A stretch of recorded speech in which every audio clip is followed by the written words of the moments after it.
Hey, what's going on guys? John here, and today I wanted to do a video review for the Cecarol rocking chair. This is actually an outdoor rocking chair, and I thought I would go through, talk a little bit about the installation, give you some of my general thoughts, and just give you a general idea of whether or not I think it's a good buy or not. So let's start with the installation. This probably took me about 30 minutes. I was able to do it as just myself as one person. I would say if you had a second person to help you, it would definitely make it a little bit easier, specifically when mounting like the arms to the actual base here, as well as mounting the large backing piece. But otherwise I was able to do it on my own fairly easily. It's just a matter of kind of matching everything up.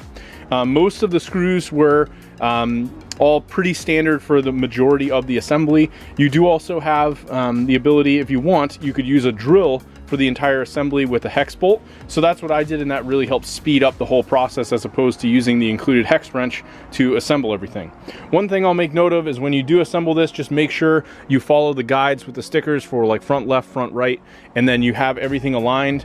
I ended up mounting something wrong, and if you do that, you'll notice that some of the screws won't go through because they're all specifically indented so that the screw bolts go through.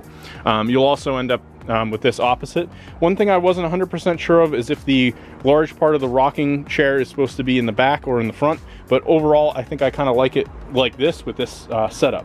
You do have the Cecarol branding here in the front, and overall it's a really large chair. So just to compare, we also have the Cecarol Adirondack chair, and you know, it's a pretty large Adirondack chair, but if I take this here and just compare it, you can see how much larger this is. I mean, it's super wide. You have a lot of space here. Sitting in it rocks really nicely, and you know, it's also really nice outdoors. It actually rained here just the other night, and some of that has now dried from the sun being out here today, and it doesn't look like there's really any blemishes, anything like that. You could simply just hose it off and you're good to go. I would probably recommend covering it in the winter or putting it out, you know, somewhere where it's not going to get destroyed by, you know, more harsh weather. But overall, it's a really nice rocking chair, and I think if you're looking for something like this, it's a good bet. Anyway, thanks for watching, and I hope you enjoy the video review.